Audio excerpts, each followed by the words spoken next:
Hey, this is Aubrey. This is Marky Mark Markellis.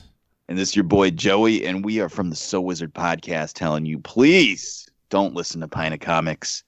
Find something else to do, like giving your goldfish a bath, or washing your hair, or maybe listening to So Wizard podcast.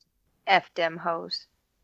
Hey there, this is John from Pint of Comics. And I'm Lloyd, also from Pint of Comics. And I'm the other John, and you get it by now. As you may know, we sometimes use language on this show that can be described as Filthy. Okay. reprehensible, Crude. Sure. nasty. Oh, yeah. Come on, guys. We all know that it's just plain out gutter talk. You've been warned. Listen in.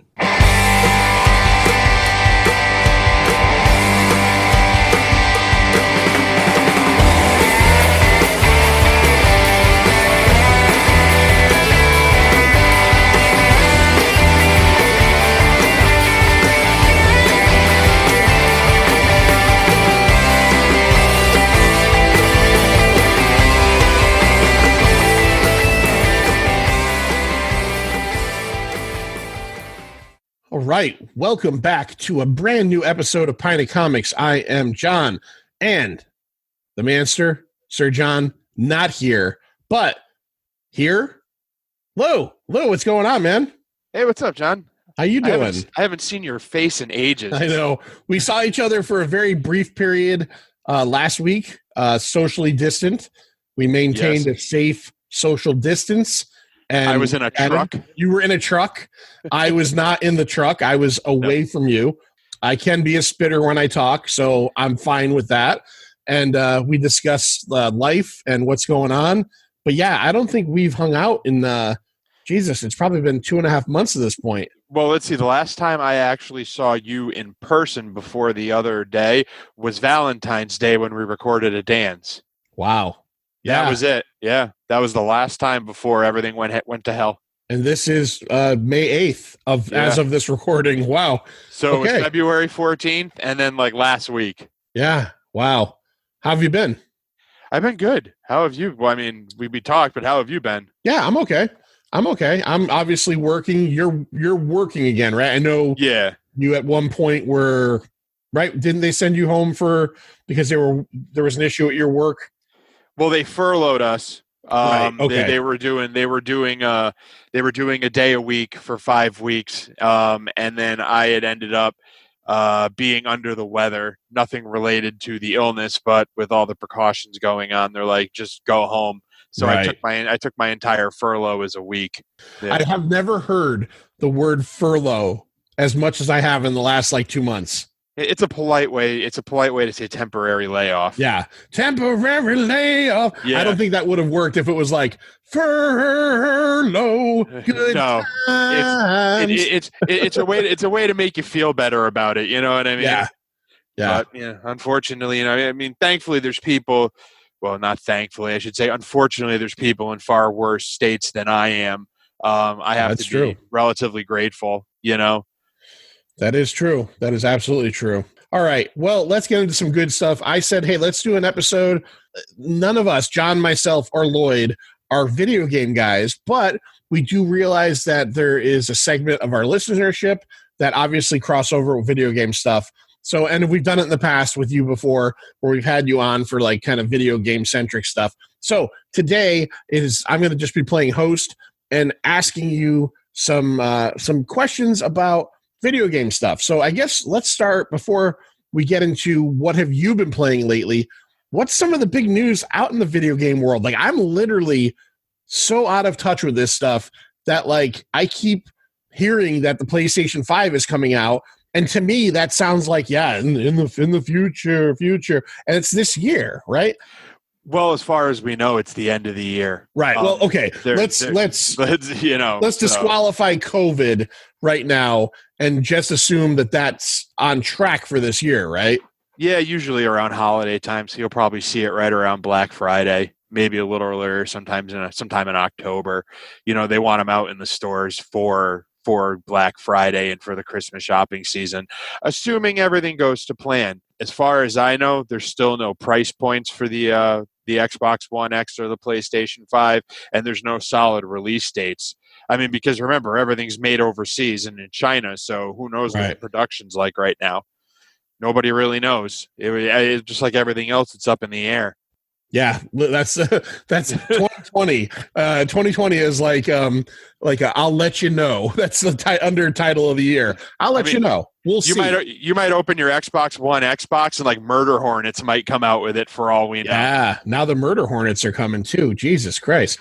You know, you laughed at me. I used to tell you about that guy that I started watching on YouTube, Coyote Peterson. Yeah, no shit. He was stung by a murder hornet. It's not. They're not actually called murder hornets. They're, it's like an Asian wasp or something like that. There is one called the executioner wasp. But yeah, those things will fuck you up.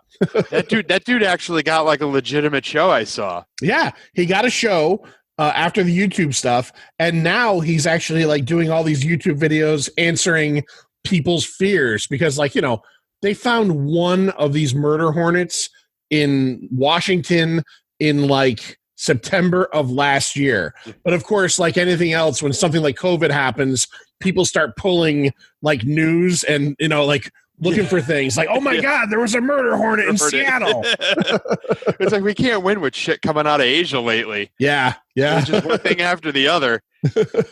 we love our Asian listenership. We do actually have a couple downloads out there. We appreciate you. But yeah, can you take your murder hornets back, please? You can. Yeah.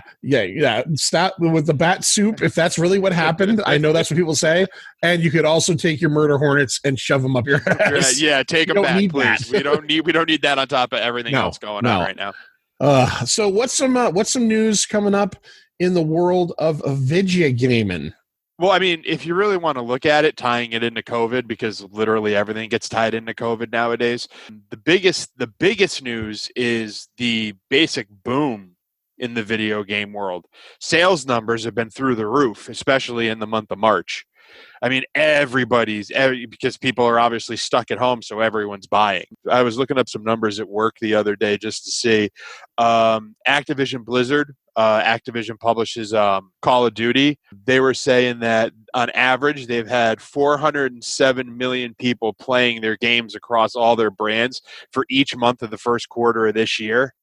And since they launched Call of Duty Warzone in March, they've had 60 million players. It's unheard of. Yeah, it sounds like a lot to me, but I don't know comparison numbers. So you're saying 60 million is a shit ton. Yeah. Total hardware sales up 63% over last March. Wow. Okay. So yeah. I mean, the stuff is selling. Steam's had records.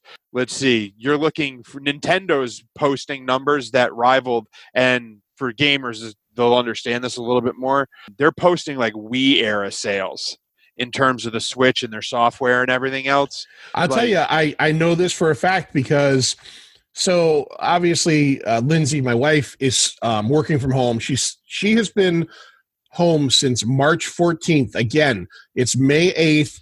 She's left the house, I think, 3 times for doctor stuff, and all very quickly. And I know that's got to be hard. So very recently, within the last month or so, I've become, through friends on social media, I've become aware of the Animal Crossing phenomenon. Well, let me take a break right there for 1 second. 11.77 million copies in the first 11 days of that game's release. Right. In my house alone, my wife got a copy. My stepson got a copy. My daughter got a copy. My stepson's girlfriend bought a copy for her and her 2 sisters. So there's like 8 alone. This game is insane. I've watched them all play it. I don't understand it. I don't get it, but I know that Lindsay's very much into like the Sims type stuff. Yeah. And she loves cute animals. So I think to myself, well, the Switch has been out for a few years. I'll buy her one and I'll get this game. I go on Amazon.com and the Switches are all like $800. Yeah. I've actually got my Switch. You can't see it, but I've actually got my Switch Lite right next to me as we speak.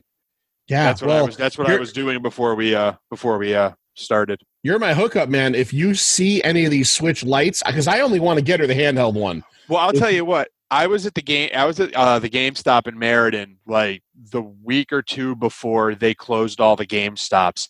Actually, I actually went the day Animal Crossing released to pick up my wife's copy, and they were basically people were going because it was right when everything was starting to shut down.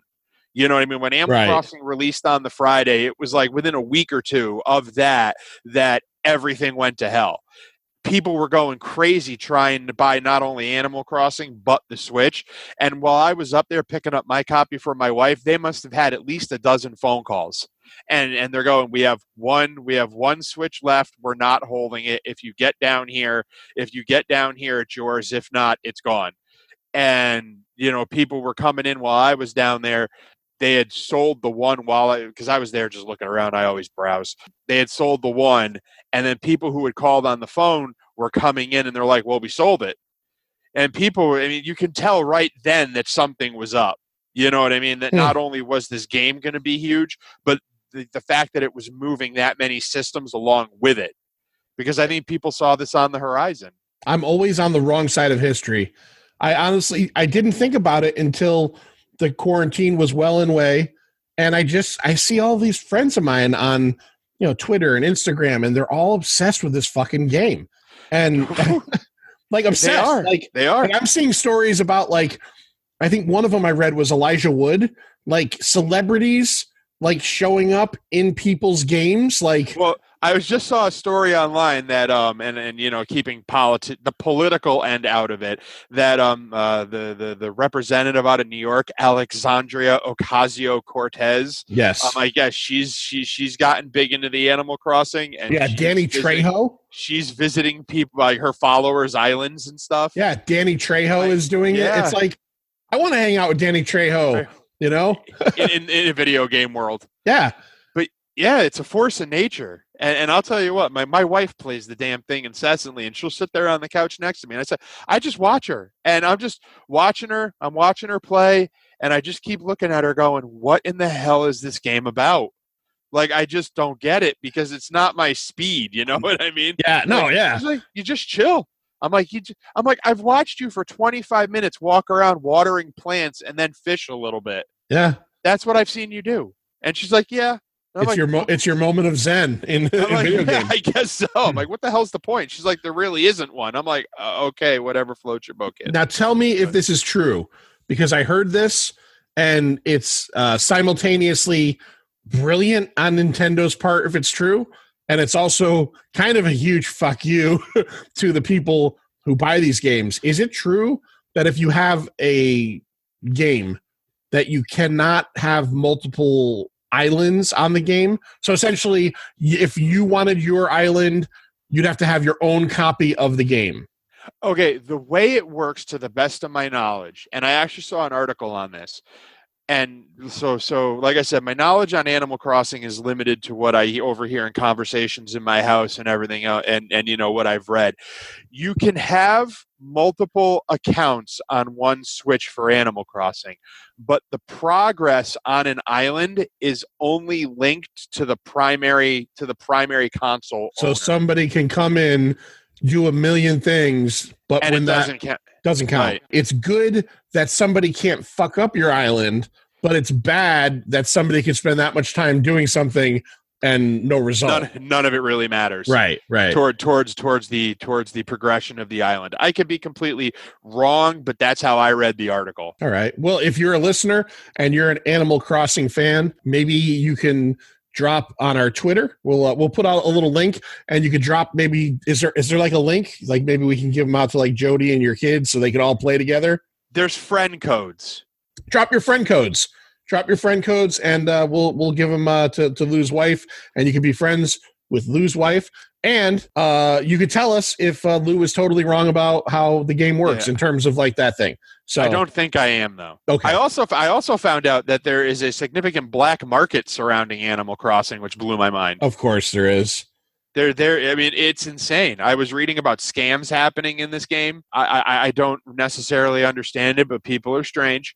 How there's rare clothes and rare furniture and rare stuff that people sell for real world money. Oof. It's who knew? Yeah. I didn't think that there was, I didn't think that there was a black market surrounding Animal Crossing, but look at what I learned. And this is a long-standing Nintendo franchise, right? Yeah, it's been around. I Okay. forget when the first iteration came out. I want to say maybe the GameCube. I definitely remember seeing it years ago and thinking, Yeah, I want to say the GameCube. yeah. It So might have been the original Wii, or it might have been one of the handhelds. But yeah, it's been around. all right. So I can't get a Nintendo Switch right now. I want to get one for my wife. So if you find out they start loading back up in the stores, let me know.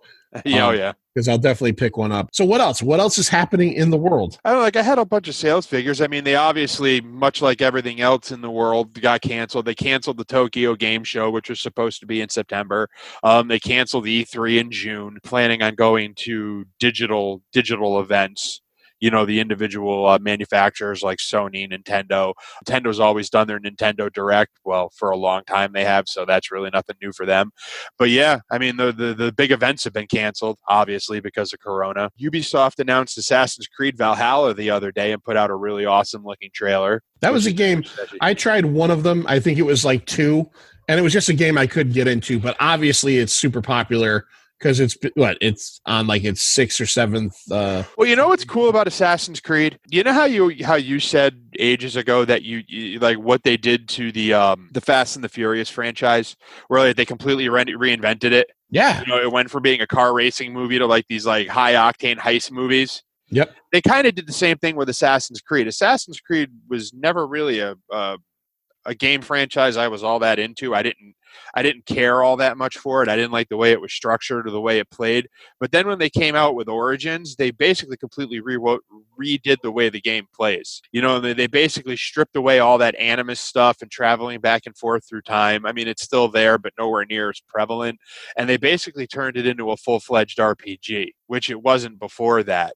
And then so Origins, Odyssey, and now Valhalla are following the same followed the same pattern. So they went to a more open world, Assassin's Creed was always an open world, but not to the level of like Origins or Odyssey. right. You know what I mean? And they took that shooting back and forth through time stuff out of it. And I never cared for that. I hated the fact that it broke the immersion. I mean, lots of people like the games, but it was never one of my favorites. I played the hell out of Origins, and I liked it. I haven't had time to get to Odyssey. And like I said, Origins was great. It was the way I always wanted the franchise to be. But obviously, Valhalla is going to be taking place in the Age of Vikings. So you're going to get to rape and murder and pillage as a Viking. Drink mead. Yeah, exactly. Mead right down the throat, and then a little pillaging, finished off. Little raping. Just a tiny bit. Or you could be a nice Viking. Yeah. I'm sure there were nice Vikings. They probably didn't last long because I don't think they were all super rapey. Yeah, they definitely Vikings more than any other group in history have a real rape connotation along, and it's unfortunate, but all right, you said you had some. I'm curious because I don't know much about this. You said you had some sales figures bopping around. What do you got? We talked about Animal Crossing at 11.77 million units in its first 11 days. That's essentially a million units a day. A day, yeah, exactly. Yeah. Pokemon Sword and Shield at 17.37 million units. Splatoon 2 at 10.13 million. What are these figures encompassing day-wise, or? No, this is since their release. Okay, since their release. Yeah, Mario and Zelda are both at 17.41 million units. But if you want to look at like the top 10 since with March included, obviously Animal Crossing's number 1. Call of Duty Modern Warfare number 2, no surprise. The one that actually surprises me a bunch and MLB The Show 20. I can't believe a baseball game is that high up. Well, people can't get the real thing. Yeah. So. Resident Evil 3 Remake is number 4. NBA 2. I have a question for you after you finish this. Oh, remind me. Put a button in that. Put a button in that? Yeah. NBA 2K20 at 5. Doom Eternal at 6. The Doom Remake was freaking awesome. I have to get around to playing Eternal. I have a couple of people I know who played it. They said it was incredible. Persona 5, which is a role-playing game. My daughter loves it. It's 7. Grand Theft Auto 5 still shocks me at 8. That game's been around for years, and it's still that high. Borderlands 3 is 9, and Mario Kart 8 Deluxe for the Switch is number 10. Okay. So That's where we're looking. Oh, what was your Yeah. pin in Resident Evil? Because 3? I'm gonna. Well, yeah. What the fuck? Because I'm hearing this a lot, and you mentioned another one in your while you were talking. What's up with these remake games? What is remade about them? Because I'm seeing Resident Evil 3 remake. I'm seeing Doom remake. I'm hearing a lot right now about Final Fantasy 7. Final Fantasy 7. Yep, they just did that. What are they do? Are they just remastering it, or is this like essentially like a remake? Is it like characters look different? You know what I mean? It's like a movie? It's full graphical overhauls in a lot of cases. Some are actually just straight ports. It really depends on what they're doing.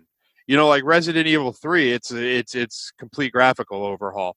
And obviously they probably, I don't have in-depth knowledge of what they're doing, but they change story beats probably at some point. They probably update things here and there. Obviously, if you remember the original Resident Evil games, they had those tank controls where like you just kind of like, if you'd move, you'd push forward, you move forward, and then if you wanted to turn, you'd hold right, and your character would just kind of spin on an axis. Right. So, they changed the control schemes up. They basically refresh them. It's really their way. I could go off on a tangent on this for a while.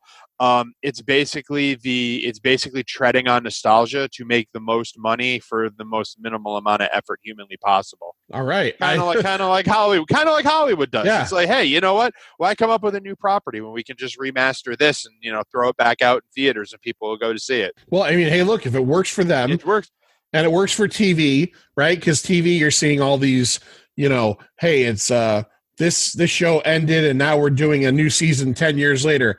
If it works for those two, why the fuck would it not work for video games? Especially when you consider people. I assume this is an assumption, but I would assume that video game fans probably buy more of the. How's the best way to put it? They buy more of the product than like a movie fan will. A movie fan probably goes to less movies in a month period of time or buys less DVDs or Blu-rays than an average like super nutsoid video game fan probably buys games in a month, right? Here's the thing when it comes to like Resident Evil, and I'll kind of dovetail into what you were saying. Not Resident Evil, Final Fantasy 7. Final Fantasy 7 works on multiple levels. Not all gamers are ancient farts like me who remember when Final Fantasy 7 first came out over here. Okay, so you have an entire segment of gamers who have only ever heard of Final Fantasy VII and never actually experienced it. And then you have the people like me who are nostalgic, who remember Final Fantasy VII when it came out. So a company sees an opportunity to not only play on the nostalgia of the old farts like me, but also let a lot of the younger players who never got to experience it back in the day, experience it for the first time. Tying that into what you were kind of saying, and I might have kind of gone off the rails, is, video gamers are a weird bunch. It's very much like comic collecting. Every comic reader in the world, and myself included, has piles and piles of books that we buy that we're like, yeah, we'll read that someday. And that's the same thing with video gamers. It's like we buy games. I have games all over the place that I'm like, yeah, I'll get to that. I got a great deal on a PS4 recently, and we're not going to say from where. Oh, I sold it to you. Yeah, that was me. I honestly wasn't even, when you said that, I'm like, oh, that's awesome. I'm like, oh, that's right. That's my PS4. I got a great deal on a PS4 recently, and right before we went into lockdown, I'm like, oh, I'm going to go buy a bunch of games that I never got a chance to play. So, I got God of War, I got Horizon Zero Dawn, I was playing the heck out of Spider-Man before that PS4 went upstairs to my stepson's room, and I haven't seen it in months. I was playing the heck out of Spider-Man, which was great. That's a good game, yeah. Oh, it is. And I'm like, you know what? I'm going to play these things. Do you want to know where those games are? They're sitting in a pile on my table. It's just I feel happens. that. Yeah, so we buy them, and it's always turns into a someday thing. You know what I mean? Yeah. But no. That's a good segue. That's a perfect segue, because I want to ask you, what have you been playing? What are the games that have really had your attention and or that you're going back to over and over again? getting you through quarantine, all that stuff? What games are not on your pile of I'll get to that? What games are on your, like, I'm doing this right now? Well, the main game I've been playing since they released their Warlords of New York expansion has been Division 2. And Division has been one of my mainstays since 2016 when the first game launched. I mean, I could give you a freaking 3-hour dissertation on the Division if you want, but, suffice to say it's an RPG. I have to edit guns. this, so. Yeah, it's an RPG with guns. This is a Tom Clancy property, right? Yep. Okay, Tom Clancy. It's actually kind of topical because the entire point of the game is you are a sleeper agent activated in the wake of a pandemic, which basically wipes out civilization. Hopefully it's not topical. that parallel, but yeah, I get what you're saying. Yeah. Yeah, and I play that a lot. That's your typical like grinder, looter, shooter where you spend hundreds of hours in the game grinding the activities to gain gear and put your builds together and do harder and harder versions of the activities. I play that a lot. That's one of my mainstays. One of my other mainstays, and I haven't even touched it in months, is Destiny.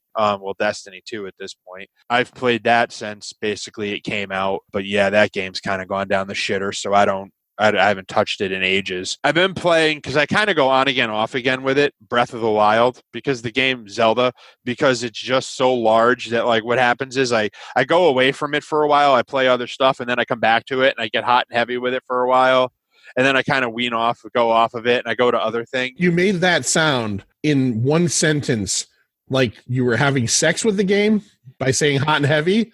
Yeah. And you equated it to a drug by saying you had to wean yourself off. It's like, oh man, I am balls deep in Breath of the Wild. Well, you know what happens is that's what happens with games like that. You get balls deep in it and you almost get addicted to it where you play it all the time. And then you're like, you know what? I want to take a break from it for a while. And I go and do something else. And then it's like, you know what? About balls deep. But yeah, so I've been playing a bunch of that lately. I bought on sale on the Nintendo eShop not too long ago, Mario and Rabbids Kingdom Battle. That game came out in like 2017 or 2018. Basically, for those people who know but don't know, it's like XCOM but with Mario, which is basically a cover-based turn-based shooter. It's like a strategy game. It was developed by Ubisoft, and it actually ironically uses the same engine that the Division uses, which was a pleasant surprise when I booted it up and I saw it, and I was like, oh, look at that. I'm having fun with that. That game's great. I played it a lot for like a week, and now I kind of switched to other stuff.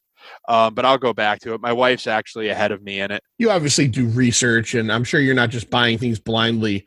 But what's the last game you bought that you could think of that you went out, you spent your hard-earned money on, and you fucking didn't like it?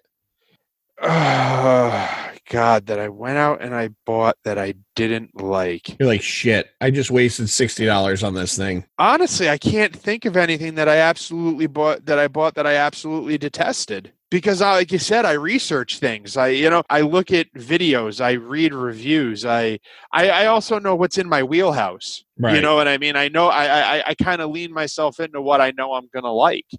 So it's not like I can't really think of anything. Most everything I enjoy because I know me. I know what I'm going to play. Here's a similar question that I guess might be more relatable. Good question. I can't even think of anything. What's the last game you bought that you were even more pleasantly surprised by? So like you expected this and you got that, but then you're like, boom, this is even better than I thought. That honestly, Mario Rabbids, because one of the things I look for, because my wife likes to play video games and we like to game together. One of the things I look for primarily are co-op games that we can, play together. So, that's one of my top criteria. When I bought the game, it said it had a really nice co-op mode where you and another player can, strategize and everything else. And I'm like, oh, this sounds like a good time. It sounds like a great game we can play together. So, like I said, it was on sale on the eShop like a week or two or a couple weeks back for like $15. And I went, yeah, what the hell? I'll get a couple copies. We started playing it and I was freaking hooked. The game is so good. I can't even describe how good this game is. It's everything. It's a cover-based shooter. There's tons of strategy. There's RPG elements in it, more than I thought there was going to be. And this is called And- Mario Rabid? Mario and Rabbids Kingdom Battle. Okay. Who's Rabid? The Rabbids are a Ubisoft property. Okay. So basically, Ubisoft kind of mashed the Mario worlds and the Rabbids together, and made a game out of it. It's awesome. I think it's great. So I that would be the last game I bought that I was super pleasantly surprised in. Here's another question, because this is always the question for collectors, right? It gets talked a lot about on in terms of comic books with digital versus floppies, and in comic books, I think it makes more of a difference because there's a visceral experience of holding a comic book and turning a page and smelling it, and Yeah. But now you said you've been buying stuff like on the Nintendo store. Are you still a physical copy guy, or do you not care? It depends. And the reason why is basically I go with whichever way is cheaper. And here's why. Because generally with some games like, say, the Division 2 or, Division or like at the time Destiny or whatever, because there's multiple people in my house that play, I have to worry about buying multiple copies. So with digital, like with Xbox, if I buy one digital copy, my wife and I can share it and both play it at the same time. So I only have to buy one copy. Right. Now, if in the case of Destiny, I bought physical because that franchise the game is the way the game is right now, but I love that world. I love the world. I love the characters. I love the lore. I love everything about it. I just can't stand the way the game is right now. I bought those physically. I also bought the collector's edition of Destiny 2 for $300 for myself. That came with all that came with all the extras. Like what extras? Does a character give you hand jobs when you snap your fingers? Well, the collector's edition came with a bag. You've actually seen the bag at was it Kineticon or GamerCon? One of them, 2 years back. There was a kid who had just bought one from a table, and I had actually made the comment to you, "Oh, that's the bag from the collector's edition of Destiny 2." I think you probably don't remember that. No. I think I sadly do remember that, and that's not sad because it was your thing. It's just sad that I can remember shit like that. Yeah, but and you've seen that bag. So it came with that bag. It came with this really cool survival kit that one of the characters has in the game. It came with a bunch of other little art prints and everything else. It was a really good collector's edition. But because I love that franchise so much, and hopefully it comes back to its glory one day, I had no problem paying that money, and I bought it physically. But Division 2, for instance, I bought digitally. I didn't buy it physically just because we can share it. If I go to the game store and they have a game that I want and it's really cheap, they have it used for $10 a copy, I'll buy physical. You know what I mean? It just really depends on which is cheaper. Right. So you're not a slave. You're not a slave to one or the other. I'm not a yeah. It really depends. It's not like I said, the Mario the thing about Nintendo games is Nintendo games have this horrible habit of holding their value. Breath of the Wild has been out basically since the Switch launched. Well, it has been out since the Switch launched. It's still $54.99 used in a store. Which is unheard of. But that's Nintendo games. That's what they do. I kind of go with whatever's cheaper. Mario Rabbids was $15 on sale. That's why I bought it that way. You know what I mean? I watched. I thought about you. It was I'm losing months now. It was probably no shit. It was probably in February. I watched a documentary on Amazon Prime all about the Nintendo Power Glove. Have you seen that? No. Yeah, you should check it out. I think it's called Power of the Glove, and it's maybe an hour and 20-minute long documentary about the Nintendo Power Glove, how it came about. In it? No, Fred Savage is not in it, but they do reference the what was it, the Wiz? The Wizard or the Wiz or whatever. Yeah. They do reference that a couple times, and I thought about you. I said, "Oh, Lou might like this." I never had the Power Glove when I was a kid. I always had fat hands, and it never fit. I had fat hands. I had the Power Glove. And I'll tell you what, as a more casual gamer, I was telling Lindsay when I was watching the movie, I said, I had one of those. She goes, yeah, was it cool? I said, I got it for Christmas the year it came out. And there's a whole bit in the movie about how they had to really fucking push to get it out for Christmas. There was all these problems with it. And they finally got it settled.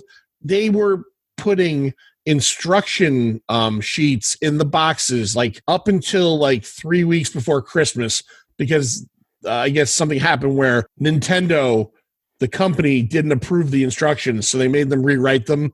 So it was like literally right before Christmas, they're getting these things out the stores. And I got one for Christmas, and I think I used it like 3 times, and it was such a hunk of fucking garbage.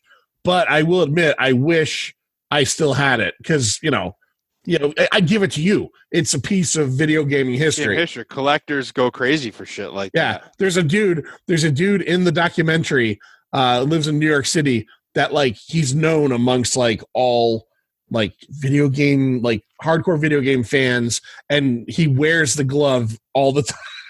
he goes to like events, he's wearing the glove. Yeah.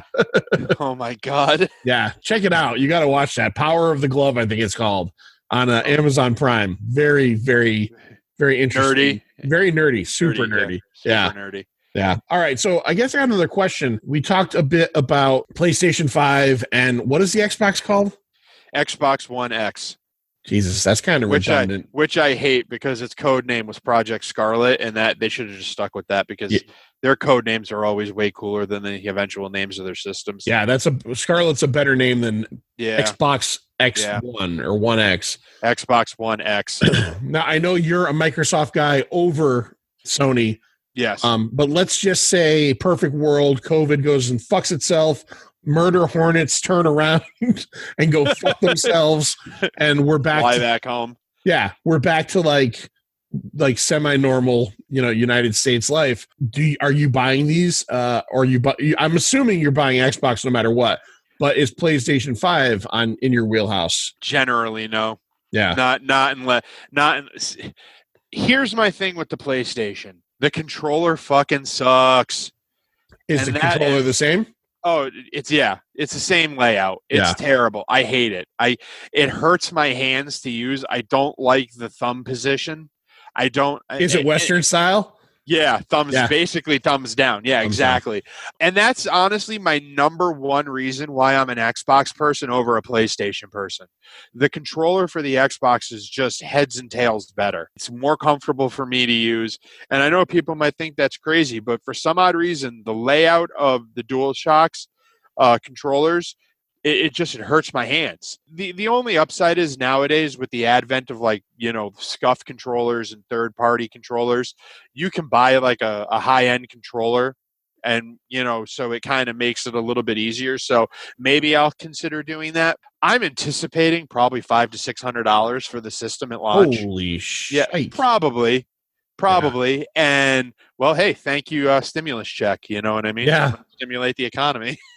Actually, I've already got money put away for it. I'm just waiting for the pre-orders to go. But yeah, no, I'm Xbox day one, and that's generally where I'll be. Are you going to sleep on a sidewalk somewhere outside of like a mall? Well, you know what? The nice thing about a pre-order is you really don't have to do that. Yeah. Would you for Xbox? Would you sleep outside of the store if there was no pre-order available? Hells yes. Yeah. Yeah, probably. And you're ready. You're Johnny on the spot with you've got those chairs that can fit into your backpack, and you've been to cons with me. You know I have one of those chairs. Yeah. You're one step away from being that guy. Have you seen those pants yet that have the chairs built into them? No. Yeah. They have these pants that when you squat, the legs drop down and you essentially squat, but the legs hold you up in a seated position. That's fantastic. Yeah, I saw them and I thought of you.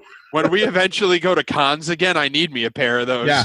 Yeah, in the frozen wastelands of 3149 when we're going to cons again. Yeah, I know. No, geez. That'll make filming a hell of a lot easier. All I got to do is squat and I can be sitting. Yeah. Yeah, you just Oh, that's drop right into a fantastic. fucking seated position. It's amazing. That's lovely. All right. Well, I think that's been a pretty informative video game episode of Pint of Comics. I think people have learned a lot about what's coming out, what you've been playing, what they could check out. But Lou, before we go, I want to ask you, tell everybody out there what they should be looking for, like Mario the Rabbids game again. Okay, yeah, Mario Rabbids I was having fun with. Let's see, you want to do upcoming? Yeah, upcoming stuff. The big one in the very, very near future, at least in terms of my world, is Minecraft Dungeons, which is coming out the end of this month. That's basically taking the Minecraft world and meshing it with Diablo, which, you know what I mean, it's everyone in my house is stoked for it. It's like the Reese's peanut butter cups Yeah. of video games. Yeah. Okay. We're all going to be in on that on day one. They're doing a Wonderful 101 remastered for the Switch. That's coming up, I think, on the 19th or the 20th. That was a game from the Wii U era that they're bringing over, which is nice because a lot of the Wii U games didn't get love because that system didn't sell. But obviously now they have a whole new platform with the Switch that's wildly popular, so they can kind of give these games a second chance. The one that everyone's keying in on, myself included, it's not till September, though, is Cyberpunk 2077. I hear about that one quite a bit, right? That's the one that's based on that very popular, role-playing game, correct? Yeah, exactly. Yeah. Pen and paper turned digital. I know, I think even Sir John, who's not a super video game guy, is like looking forward to this. Yeah, everyone is. Keanu Reeves is in it. Oh, I knew he was going to be in a game. I didn't know it was that. Yep. Whoa. Last of Us Part 2 is in June, which I know there's going to be a ton of people looking forward to. And since I have a PlayStation 4 now, I'll probably jump in on that too. Destroy All Humans. Let's see, in July, that's getting the remake. And I forget who's making it. The Marvel Avengers game is coming out in September.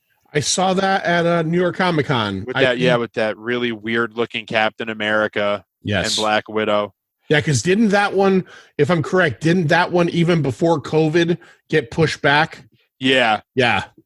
Another one it got released. But it was supposed to be released for the Switch in March, but then obviously because of COVID, it got pushed back again. The Outer Worlds is going to be in December of this year. So I wanted it for the Switch because generally if there's a game that I want to play like that, I'm going to get it on the Switch because I can play it on the toilet, which is nice.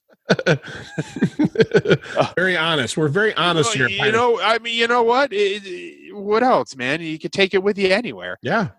Outriders is a game I'm keying in on. That's the end of the year too. That's done by Square Enix, and it's looking like it's going to be in the looter shooter type Destiny, Anthem, mold, and I'm looking forward to that. Lord knows how it's going to turn out. I'm not pre-ordering it because I've learned my lesson too many times on pre-ordering things and getting burned. That it looks incredible, but you know what? They make everything look incredible. Yeah. Nowadays, and then you get the game and you're like, "What the hell did I just pay for? I paid for an unfinished beta." But that's a topic for another time. And Assassin's Creed, the aforementioned Assassin's Creed Valhalla, is also the end of December. So those are the big ones on the horizon. So much like Lou, if you're a video game fan, you have a lot of gaming coming up this year. Hopefully everything is on track. Obviously with the murder hornets that are also housing the coronavirus, they've they fucked up a lot of entertainment things. I mean, they've done much worse, obviously. I'm not making light of that, but we don't know what's happening in terms of anything right now. But hopefully all that stuff will come out. And hopefully we're out of quarantine by then. So if you're playing it as an option instead of going outside. Not as a way of life. Your way of life. All right, Lou, thanks for coming back on, man. I can't wait till we can get together again and do some videos and do some reviews and see each other, man. I miss you. I want to give you a big fucking hug. Without worry about a life-threatening illness being transmitted. Yeah, or like finding out like that. That'd be an awesome last scene to a movie, right? So like they say like COVID is over, COVID's over. All right, everybody goes outside, and I see Lou across from me in the parking lot, and we run to each other. We run, and we give each other a big hug. And then here's the twist: at work, Lou had received a package in his freight from Asia. And what he didn't know is as we're hugging, a murder hornet comes out of the pocket of his jacket that had stowed away from Asia, and it stings the fuck out of me, and I die in his arms. That's the world's worst ending. Yeah, that's terrifying. Bummer. Yeah, it is a total bummer. Someone comes over and goes, did he die from the COVID? And they're like, no, it was a murder hornet. Fucking murder hornets. I don't know what's next for this year, but it needs to freaking end. Yeah. 2020, thumbs down, and I'm not talking Western style. Yeah, so far. All right. Well, Lou, we'll talk soon. Thank you for this awesome episode. Thank you for this awesome video game. I even though I don't play games anymore, I like to have my knowledge centers updated, and that's what you did for me today. I live to help. Thank you. All right, Pint of Comics. See ya. It's over, Johnny. It's over. Nothing is over. Nothing. You just don't turn it off.